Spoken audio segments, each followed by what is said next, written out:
பாருங்கள் சாஃப்டாக இருக்குது பாருங்கள், நல்லா ஜூஸியாக சாஃப்டாக இருக்குது. வணக்கம், இது உங்கள் பவானி அம்மா சமையல். இன்றைக்கி என்ன பார்க்க போகிறோன்னா விரிசல் இல்லாமல் குண்டு குண்டு குலாப் ஜாமுன் எப்படி பண்ணுறதுன்னு பார்க்க போகிறோம். அதுக்கு நான் ஒரு பாக்கெட் வாங்கியிருக்கேன். இது இன்ஸ்டன்ட் குலாப் ஜாமுன் தான். நீங்கள் எந்த கம்பெனி வேணாலும் வாங்கலாம். நான் இந்த மாதிரி எம்டிஆர் அது வாங்கியிருக்கேன். கொட்டியாச்சு. இப்போ இதில் கொஞ்சம் கொஞ்சமாக தண்ணி ஊற்றி பிசைஞ்சிக்கலாம்.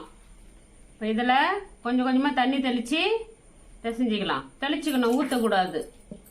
அழுத்தம் கொடுத்து பிசையக்கூடாது. இப்படி லேசாக இப்படி இப்படி இப்படி பண்ணிக்கணும். லைட்டாக தெளிச்சிக்கணும் தண்ணி.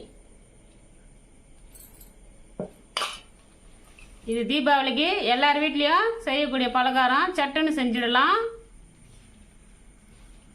இன்னும் கொஞ்சம் தண்ணி ஊற்றிடலாம். நல்லா பதத்துக்கு வந்துடுச்சு. லைட்டாக தெளிச்சிக்கணும், ஊற்றக்கூடாது. இது மாதிரி பிசைஞ்சாச்சு, கரெக்டான பதம். இப்போ இதை சின்ன சின்ன உருண்டைங்களை உருட்டி எடுத்துக்கலாம். இது உருண்டை விட்டுறதுக்கு கையில் நெய் இல்லைன்னா எண்ணெய் தடவிக்கணும். அப்போ தான் உருண்டை நல்லா ஷேப்பாக வரும். நான் எண்ணெய் எடுத்துருக்கேன்.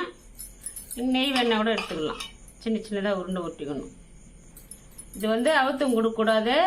இந்த ரெண்டு உள்ளங்கையும் இப்படி ஒன்றோட ஒன்று டச் ஆகக்கூடாது. இந்த மாதிரி நல்லா அழகாக உருட்டிக்கணும். உங்களுக்கு சைஸ் எப்படியோ அந்த சைஸ் உருட்டிக்கலாம்.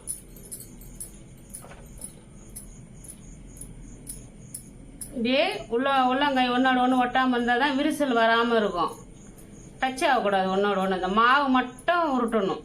இது பாருங்க, இந்த மாதிரி உருட்டி எடுத்துக்கணும்.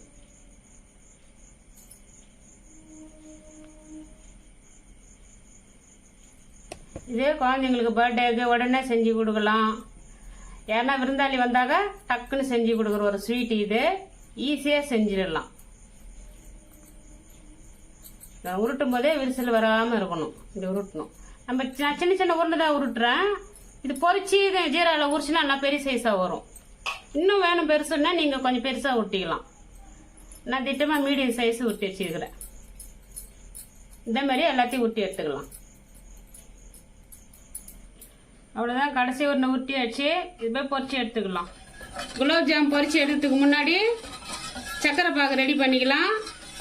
சர்க்கரை தண்ணியை சரி பாதியாக எடுத்துக்கணும், பாதிக்கு பாதி. உங்களுக்கு சுகர் அதிகமாக வேணும்னா கொஞ்சம் அதிகமாக எடுத்துக்கலாம். கம்மியாக வேணாலும் கம்மியாக சேர்த்துக்கலாம். நான் 1/2 கிலோ சர்க்கரை 1/2 லிட்டர் தண்ணி ஊற்றிருக்கிறேன்.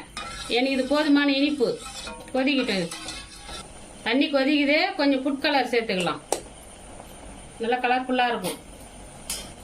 ஏலக்காய் 2 சேர்த்துக்கலாம் வாசனைக்கு. பாகு கொதிச்சிருக்குது. இதுக்கு பாகு பதிலாம் தேவையில்லை. பிசு பிசுப்பு தன்மை இருந்தாவே போதும். இந்த பிசு பிசுப்பாக இருக்குது, போதும், இறக்கிடலாம். குலாப் ஜாமுன் பொரிச்சு எடுத்துக்கலாம். அதுக்கு நம்ம எண்ணெய் ஊற்றிக்கிறோம். நெய்யில் கூட பொரிச்சு எடுக்கலாம். நான் எண்ணெய் தான் ஊற்றிருக்கேன். எண்ணெய் காஞ்சிச்சா பார்க்கலாம். கொஞ்சோண்டு மாவு போட்டு பார்க்கலாம். கொஞ்சம் மேலே வருது. ஸ்டவ் சிம்மில் தான் இருக்கணும். இப்போ உருட்டி வச்ச குலாப் ஜாமுன் ஒரு 4 நாளாக போட்டு எடுத்துக்கலாம். ரொம்ப போடக்கூடாது, ஒன்றோட ஒன்று ஒட்டிக்கும். அப்படியே மெதுவாக அவங்களே மேலே எழும்பி வருவாங்க. இதை ஒன்று ஒன்றா திருப்பி போட்டுக்கலாம்.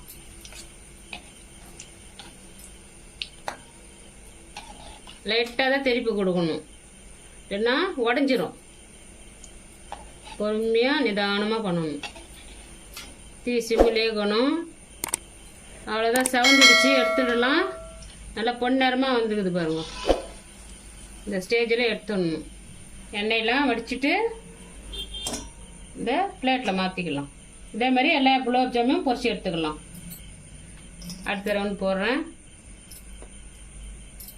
தீ சிம்மிலே தான் இருக்கணும். இதே லைட்டாக அசைச்சு விடணும், ரொம்ப திருப்பக்கூடாது.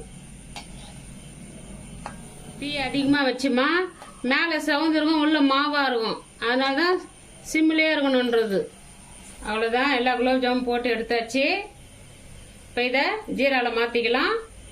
இதை ஒன்று ஒன்றா ஜீராவில் போட்டுக்கலாம். ஜீரா சூடாக இருக்கணும். இது ஒரு பாக்கெட்டு 175 கிராம். அதில் எனக்கு 30 குலாப் ஜாமுன் வந்துருக்குது. வீட்டிலையே சூப்பராக செஞ்சு சாப்பிட்லாம். நல்லா சாஃப்டாக இருக்கும்.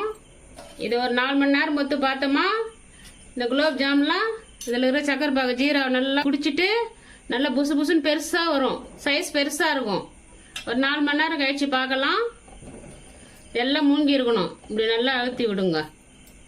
இப்படி அழுத்தி விட்டோமா எல்லாமே சக்கரை பாகு இறங்கிடும் எல்லாத்துக்கும். இது ஒரு 4 மணி நேரம் கழிச்சு பார்க்கலாம். 4 மணி நேரம் ஆயிடுச்சு பாருங்க. நல்லா ஜீராலாம் உறிஞ்சி நல்லா பெரிய பெரிய சைஸாக இருக்குது குலோப் ஜாமு. இதை நம்ம பவுலில் மாற்றிட்டு எப்படி வந்துக்குதுன்னு பார்க்கலாம். பாருங்க, சாஃப்டாக இருக்குது பாருங்க, நல்லா ஜூஸியாக சாஃப்டாக இருக்குது. இதே மாதிரி நீங்கள் வீட்டில் செஞ்சு சாப்பிட்டு பார்த்துட்டு எப்படி வந்தது கமெண்ட் செக்ஷனில் சொல்லுங்கள். இந்த வீடியோ பிடிச்சிருந்தா லைக் பண்ணுங்கள், ஷேர் பண்ணுங்கள், மறக்காமல் சப்ஸ்கிரைப் பண்ணிவிடுங்க. நன்றி, வணக்கம்.